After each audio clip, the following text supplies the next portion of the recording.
Hello, everyone. Hi, I'm Cheryl Carr, your work doctor, and this is the Achieve with Dr. C podcast, the holiday focused edition.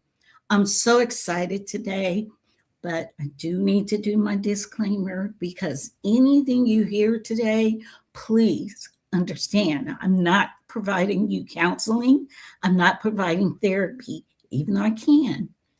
I just don't do that in this format. Everything we're discussing today is to help inform you and give you an opening door to seek counseling, especially concerning grief and any mental and emotional unwellness you may have. Now, today, the holidays have a way of amplifying everything. Joy feels louder, love feels closer, and grief often feels heavier. Today's conversation is for anyone who's navigating loss while the world tells you to celebrate, decorate, move on. We're talking about grief today not as something to rush through or suppress, but as something sacred, meaningful, and transformative. My guest today is Guerlyne Guercy, author of Grief is a Gateway, a best-selling work in Christian literature that reframes grief as an invitation rather than an interruption. Today's episode is about what we do with loss, how faith meets sorrow, and why grief may not be the end of the story, but the doorway. I want to give you some Hebrew and Greek root words for grief, just so that you have an understanding, because you guys know I'm all about getting understanding. You can think you know what a word means, but I like to explain it. Hebrew, the Hebrew word for grief is yagan, meaning sorrow, deep emotional pain, heaviness of heart, often associated with loss, mourning, and inner anguish. It's not rushed or minimized in the Torah, the Holy Scriptures. It's a word that reflects grief as something felt deeply, not avoided. Greek words for grief are lapai, and I think I'm pronouncing that right, but you can check me, meaning sorrow, pain of heart, emotional distress. It's used in the New Testament to describe both human grief and godly sorrow. It indicates emotional pain that can lead to transformation, not destruction. Meaning mourning is, there's also another word, pantheos, or pentheos, that means mourning and lamentation. And this is used often in context of deep loss and sacred sorrow. So biblically, grief is portrayed as a process that the Almighty works through, not something believers are expected to bypass. And with that said, I want to bring Guerlaine out. I call her Gigi. So I'm going to keep calling her what I call her, despite the fact that we practice how to say her name. Welcome today, Gigi. I'm so happy to have you today and to have this discussion with you today. Yes. Thank you so much, Dr. Cheryl. It is an honor to be here and join you today. Thank you. Oh, you're so welcome. So I am going to ask you some questions today. And Ooh. We can't cut up like we normally. Yes, we can. Understood. Best behavior. Yes, just a little bit. And I do want to give this topic in your book the proper rhetoric or talk around it. So don't let me cut up too bad. The first thing, I want to quote some things from the book because, of course, I have it. I got the first copy and I have a signed copy. Yes, you do. But we've also been buying because it's not enough to take freebie, y'all. We'll tell you how to do that a little later on. But some quotes that really hit me between the eyes, besides chapter 2, which it took me almost 2 weeks to work through, is that grief is not the enemy. It is an invitation. And then you also said in the book, God meets us in sorrow, not after it. That just tore me up because, I was going through a lot when I got your book Mhm. because you were playing Nurse Ratched and you helped me and kale instead of waffle fries, but we won't talk about that. So, Making better decisions day by day. yes, we are. So, first question today.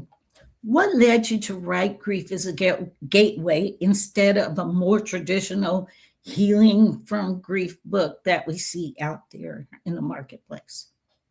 Great question. I think there's enough of that out there. You have the 5 stages of grief, you have all of the stages you can work through, and I think there's plenty of resources for that work. For me, coming about on this side of things, I found that what was underserved, and even in my own experience, this book was born out of my own experience with loss, just cumulative losses. And it wasn't because I wanted to, I don't think Mhm. anyone really raises their hand to say they want to go through grief. And for my case, to even say you want to write about it. But I found that there was just a gap in gently walking people through the process of grief. It could be so solitary and overwhelming. And I'm absolutely a proponent of having therapy and Jesus. That's important. Please do all those things. And she gave a disclaimer earlier. Go ye therefore. But there's so many people who run from grief, and it just gets so taboo. You say you're grieving, you say something happened, and people run for the hills, or they just get really awkward. And Mhm. my goal here was just to have a gentle conversation and be a caring coach, if you will, through Mhm. what that process of grief is like. And I'm hoping that that's the reception that people get. That's a very good answer. And we have someone that wants to ask a question, and I've Okay. let them know they can. But I Mhm. do want to ask you my second question. I have about 6. You describe grief as a gateway. Mhm. What are we actually walking into when we walk through grief? Mhm. So the whole premise of grief being is a gateway is a barrier. And you have to think about what that enclosure is for. You typically Mhm. see gates to protect high value property, or as that barrier between what's outside and what's inside. And Mhm. in having a gateway, and some of the imagery I had in the Lord giving me this title was, before you cross that barrier, there's an understanding of who's meeting you on the other side, which takes away the trepidation of walking over it. Grief Mhm. in itself is already unknown. So I'm not saying you know entirely what you're walking into. That's not promised. But what's promised is who's on the other side. And now Ooh. it's on you to walk through that with God. So now taking grief, it's not supposed to be a barrier, it's an inviting open gate. And in the book, I give a little bit more color and description to the password you use going through that gate, how you know you have access, because you're not just anybody going over the threshold. You Mhm. are a son and a daughter of the Most High God, and you have a God on the other side, open arms, giving you full access to Himself, to His arms, to His comfort, to His peace. That's what's on the other side, but you have to make that first step to go over it, Mhm. go the other way, for you to encounter it and to appreciate it. Oh, whew. As someone who's experienced a lot of grief in my life, Mhm. and also someone who has a sister who's a pastor, and she's either marrying or burying someone pretty much weekly or sitting at the bedside. And I share a prayer burden and want to help her through that. And she always says, grieve well. And I Mhm. think when I Mhm. read your book, and I'm still visiting some parts of it that I kind of glossed over because I wasn't ready to Yeah. deal with it. Because this is my next question, is so many of us believers feel pressure to be strong or Yeah. have faith instead of grieving. How does your book challenge that mindset? Mhm. Yes, that's a natural mindset to have. And the first thing I'd want to say is I wouldn't even use the word challenge. I want you to be forgiving to yourself for even thinking that way, because that's natural and that's what the world tells us to be, Mhm. right? We are cloaked in flesh, and it is in our nature to hide and in our nature to be afraid. So firstly, it's okay that that's your first thought. It's fine. Mhm. The challenge is to go against what's counternatural for supernatural now, right? Because again, that's nature, but the supernatural component and to make this happen is your grieving process should be a partnering with God. That's what makes it supernatural. That's what makes it out of your ability, because loss in general, quote unquote, grieving well would be great, but you can't do that without the aid of the Holy Spirit. Amen. Amen. So what do you, or where do you see God most clearly in seasons of loss? Oh my gosh. I don't know that I can only pinpoint certain places. Okay. But I would say the ability to have sight in loss is a gift in itself. Whew. That is the gift. What you glean from that is based on you going through that gateway and partnering with God. So you will see him if you agree to go through it. Where you pinpoint is based on your journey. And for me personally, and going back to your original question about why I wrote this, I have I've learned a lot about God in my time. A little bit of time I've been walking with him.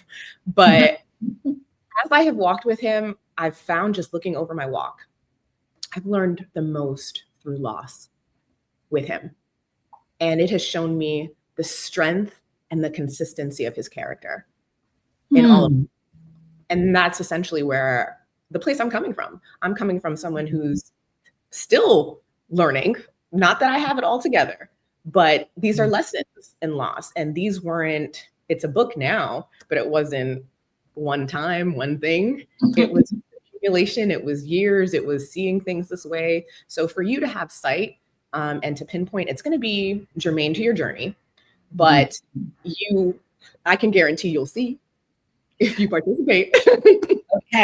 Okay. So that's it, because that was great response. And as I go back through some of the more poignant moments that I had, because grief is such a taboo topic.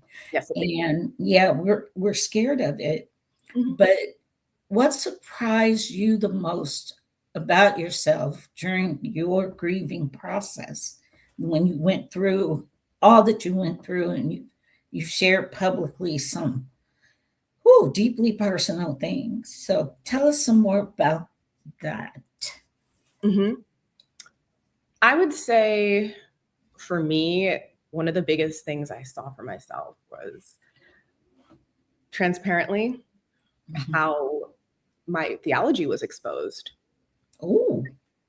Loss in itself will expose your theology and what you believe about God and who you believe him to be for you. And what surprised me is how little I thought of the God I serve and the God I proclaim to love. And it showed me, wow, I don't really believe you're a good father. I believe you're cruel and you're harsh because this happened. You're punitive because why would you do this to me? That was some of my heart language and my heart posture in a lot of seasons. And I'm not dismissing the, how poignant those feelings are. I'm not saying there's anything wrong with it, but that's the exposure. Your language, your posture, it surprises you because you didn't know that was in you. All you know is you're disappointed, your heart's broken, you're upset, but you didn't know that was in you. I didn't know that until I knew that. Like, wow, like I really don't trust you. Like you can't be good. And that surprised me. That something I've learned through the many walks and gateways I've had to go through about grief is death is very clarifying. Loss is very clarifying. It removes all peripheral. And you can't fake your way through it, because I do a little bit of neuroscience. I understand one of the first things that happens to our bodies in Yep. trauma and loss is that prefrontal cortex, it shuts down. Your Hmm. pleasure center of the brain, your feeling center of the brain, it just goes through a little shrinkage and not releasing the hormones. All of that happens as an act of mercy. So Mm. you can catch your breath, take the body blow, because again, Yeah. death comes in, it's going to sweep every, like you said, all that good feeling theology goes right out the window. Oh, it does. We don't want to hear that. It's too No. real. But So, you, yeah. you were saying that it was so clarifying to you what you really thought about God. Totally. Mhm. And thing is, the Bible says we go from faith to faith and glory to glory. So your Mhm. faith is going to go in different levels Mhm. based on the season. So for me, it wasn't that it was only a one time, one loss. In the different losses I Mhm. experienced, because I want to kind of clarify the direction of where I was going with loss, where it's not just relegated to only losing someone as in a death, which is important. But I specifically didn't want to focus on only the death of someone. I Mhm. think there's enough things on there, but I feel like it's really underserved our perception of what loss is and what it means. So Agree. just to, yeah, add a little clarification to some of where I was going here is, with loss, I want to highlight that as you're grieving as a response to a loss, right? So Yes. if Yes. something is no longer, insert noun, person, place, or thing, it's something you ascribed value to. So if what you ascribe value to no longer remains, is no Mhm. longer present, is gone, Mhm. that supposes that there is a void now. Mhm. There is an emptiness. Mhm. So what I am having this conversation about is, what do we do with that void? What do we Mm. do with that in between? Whatever it is, it could be, the pen, Mhm. and the pen for you is significant for Right. reasons beyond me, right? This was the pen that Mrs. Miller gave you in fourth grade. And when you lost it and it was Mhm. no more and it was gone, you went into a tizzy and then now you're grieving over it. I'm not trivializing the pen, because who am I to say what it didn't mean to you or meant to you? Right. But to you, Right. this pen was significant. But what do you do with that void now, right? Now that you don't have the pen, this highlights, who am I without this? And that question to contend with in Mhm. partnership with God is what takes you on a journey. Mhm. That is one of the essence of being a human, being alive, is making meaning. We make meaning out of things that are meaningful to us. Yep. It doesn't matter if it's a job, if it's the pen, Mm-hmm. if it's your home, if it's the Mm-hmm. car you drive, it's the relationship. And all loss of those things, from what you're teaching and what you've been saying, is that's a grief. That's Yes, a it is. loss. It's a grief. It's a gateway. So, like I said earlier, so many of us feel that pressure to be strong. I Yep. don't do that to myself anymore. I try to be balanced. And Mm. when people tell me, have faith, Mm-hmm. have faith, I make meaning out of that statement. That means something to me. So Mm. when you were in moments of your own grief for the different things, and you can talk Yeah. about the now, the place, the thing, Yeah. when did you realize it was changing you rather than breaking you? That's a Dr. Cheryl. Loaded question. Gee, that is so good. You're welcome. I really like that question. Hold on to that one. I got to come back to it. But Okay, I want that one later. I want that one again later. But I think I can answer it now. we'll come back. I realized it was changing instead of breaking me. It wasn't, it's one of those hindsight 2020. You're not necessarily gonna. Oh, So actually, there's two portions. There's a hindsight and there's a during. And I will say what my markers were personally. Okay. During, for me, it was, this is after learning a little bit here, but I would say I knew it was changing me and not breaking me when I felt inexplicably held in ruin. Like, howbeit, your heart can be so broken, you can be so sad, yet so held and so cared for and so seen. And the Bible tells us that, you know, a broken and a contrite heart he will not despise. And also he mends the broken hearts. So that also tells me that even in my frailty, even in that, I don't need articulation or words, but I have a God who mends, who can hold it together. Because you'll go through and you're like, how am I still going on right now? How do I keep my mind? And the peace of God, which transcends your understanding. Like, how see it while during? I don't have articulation, but I still feel like I can keep going without seeing. Right. So that's during. And that feeling, it's inexplicable. And when I say it, I feel it all over again. Like, it's hard to explain it because it's one of those things you have to experience for yourself. And when you experience it for yourself, you have your know-so experience with God. There will be no comparison to it. And you will know when comfort is false too. So yeah, you will know when comfort is false because now you're not seeking it the same way. Like, Cheryl, you're my friend, Dr. Cheryl, and I can get a great hug from you. You know how to give good hugs for sure. But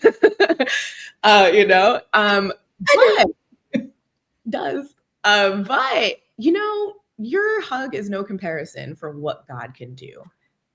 Right. So, nor should it be. And then you ever been to, a funeral and all those other things and people are giving hugs. And then if you are sensitive, you kind of take on what another person is kind of putting on you a little bit. And it's like, oh, this person's kind of taking me down a little bit, and I wasn't even feeling all that. You know what I mean? So it's, I feel like there's so much safety in his comfort and in his presence. And even though you can give me a hug and I can appreciate it, it won't be what I'm hinging on for repair. Yes, it's an appropriateness. It's the right dosage. And I like that. I know you know this. I'm introvert. I'm not a big hugger, even though I can give good hugs. I've had to learn that because for me to give you a good hug, I have to let you in my personal space, which is very broad. And one of the big things that I hope this writing, this discussion we're having will help people to understand, comforting people in grief, you can't make it about you. That's good. That is so good. You make it about them. Sometimes just sit with me, like how you sat with me. You didn't say nothing. You bought your computer. You were working. Your presence was enough. It was enough. And people forget that sometimes we want to fill it with words. We want to say the scriptures. We want to make it have meaning for us. When pull back, pull up 50 feet. Right. Here's a big thing, especially right now. During the holidays, grief just feels heavier. Job loss definitely feels heavier because of the financial constriction, the lack of being able to buy gifts and go places and do things. Heavy. So why do you think grief revisits us and feels heavier during holiday seasons? And I do want to dovetail. A lot of people think that the holidays tend to make people more suicidal. And statistics do not bear that out.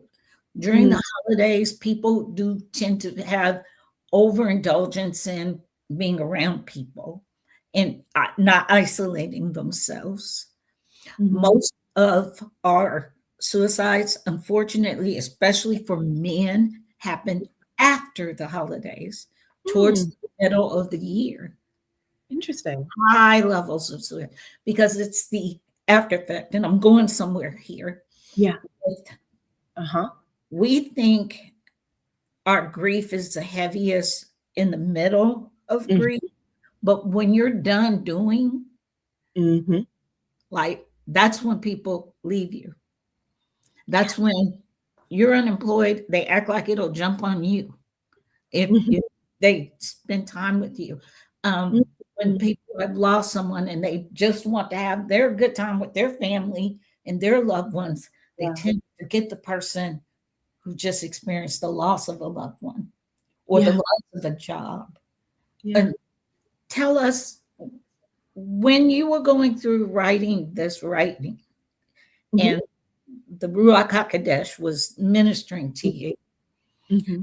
what do you think you can share with people on how to honor their grief Mm-hmm. without letting it isolate them? And then also how we can help someone by being a presence and not trying to suck meaning out of their grief for ourselves. How can we do that better? Mm. Oh my goodness. That heaviness is so real and so palpable. And your point about after, it's the after effect and kind of aftershock of grief that gets us caught up. You know, you can use a funeral as an example. You have the repast, everybody had the chicken, everybody goes home, you know, whatever. And then, yeah, and then what? It's what gets you is you stand around and then it's silent. Yeah. It's that you're sitting in what that is, right? Yeah. And then you kind of get forgotten in that right after. Mhm. And for if you know someone who is grieving, again, not just because there's someone who's not at the table anymore or whatever have you, if you remember certain anniversaries, those things are important too. So I try to be mindful if I have a friend and I remember an anniversary of either their birthday or like those tend to be hard days too. So, you know, you want to, as a friend, as someone who can come alongside someone in your life, remember those days and reach out to them. And it's not because you're going to take them down. You're just letting someone know, I'm thinking about you and you're on my heart. And as you were mentioning, not making it about you, I would challenge you first as someone who wants to support someone to just see your own level of comfort with silence and with it in general. Because if you don't feel like you have that comfort level, I'll be honest, you might be more detrimental than helpful. I'm sorry, but you would be. It's the truth.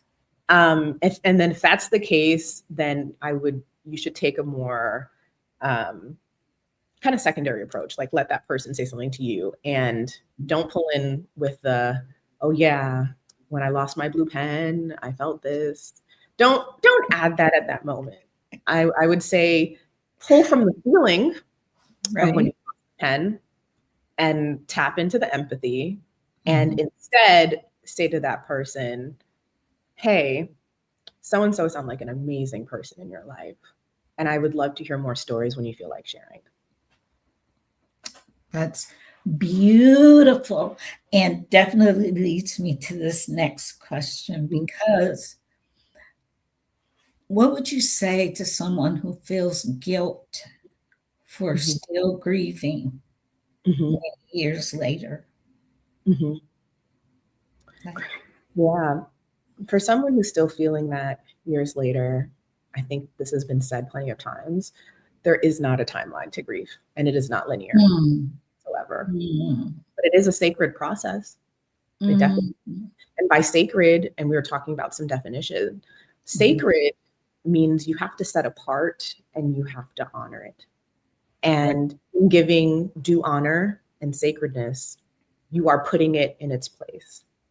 So you're not saying it can't come back, or you're just giving it its space. So that could mean whatever that timeline is. But you did ask a question earlier. I had a secondary portion for about when I knew, I was changing and it wasn't breaking.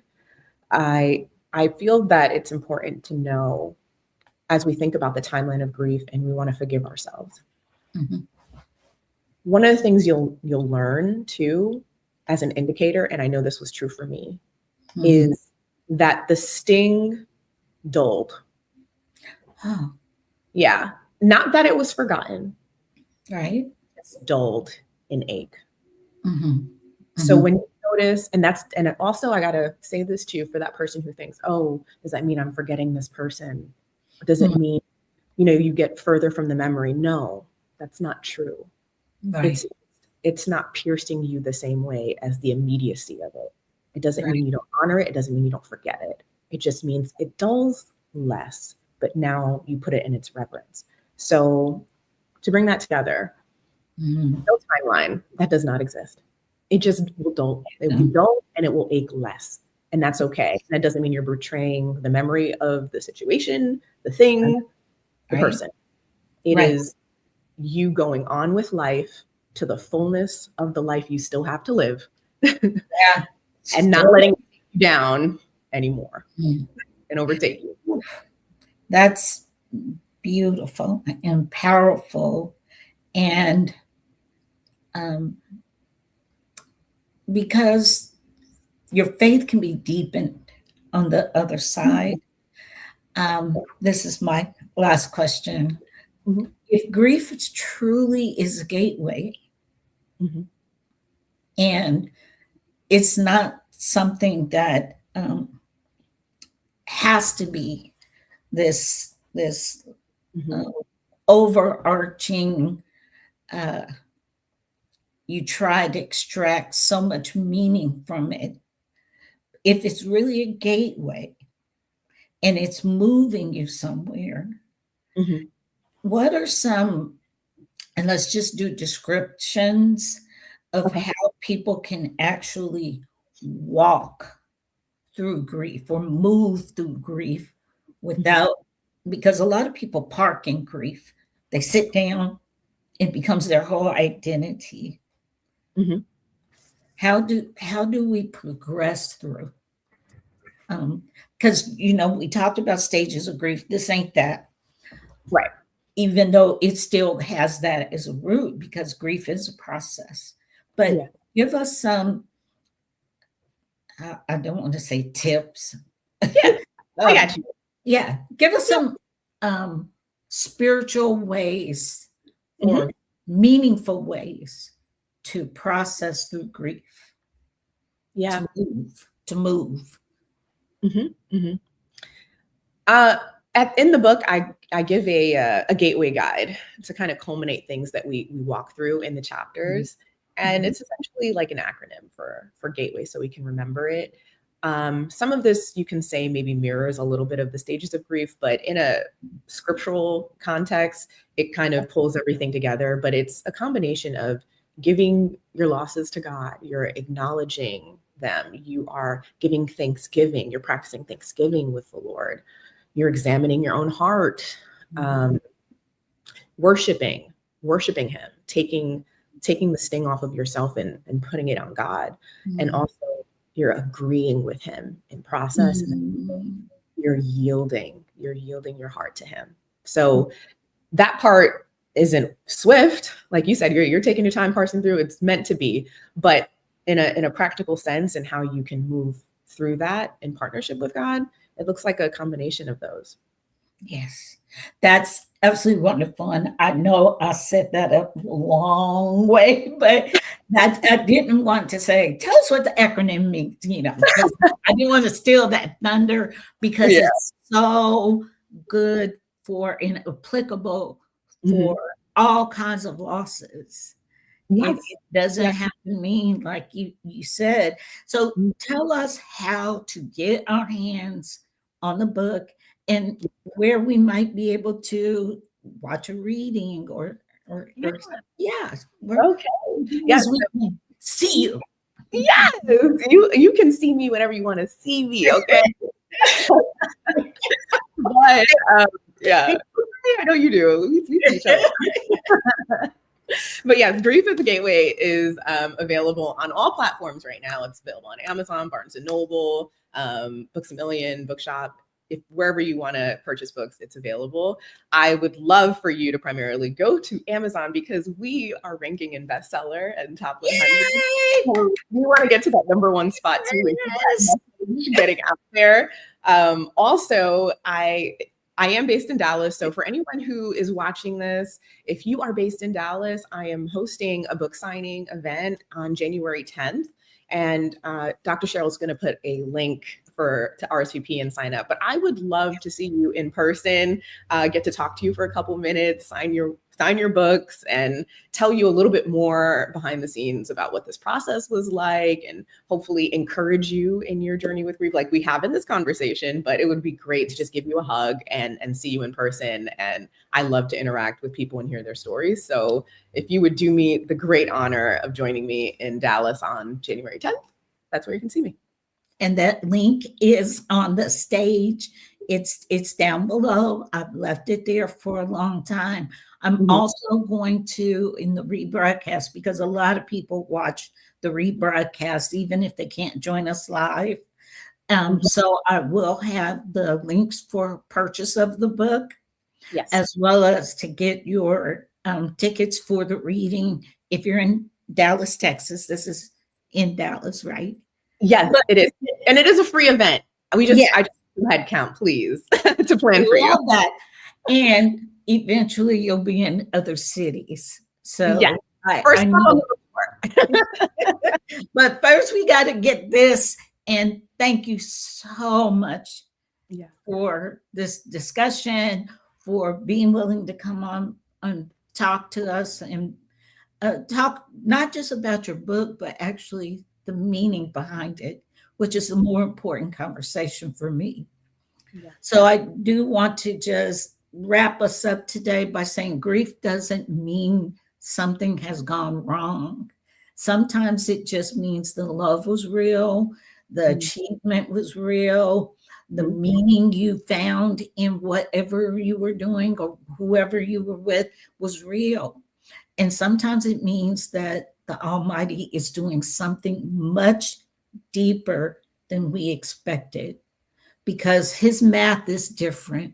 Sometimes he's adding so much more to you by subtraction than actually giving. So many people always look at what they're being given as a means of blessings, but sometimes the blessing is what is being removed. So I want to leave that. Is there anything else you want to add to the conversation before I send us on out of here? Oh, no, I think you wrapped that up with a nice bow. Thank you. Thank you, Dr. Shannon, for having me. We do try. And I think we did pretty good. We didn't but thank you again. And for everyone, again, make sure you go and get the book, number one. Take your time reading it. You're going to need it. And then also go, you will. It's not a book that's glossy. It's deep. This is deep. So, and make sure you go to see her in her reading. I'll be there so we can both meet and greet and read the book. So thank you. This is the Achieve with Dr. C podcast. I thank you for your time today, for being with me. I'll see you next month. We're actually going to be talking about fashion with an icon. I think you're going to love it. But thanks again. Love you, sis. And we'll see you next time on the Achieve with Dr. C podcast. Bye.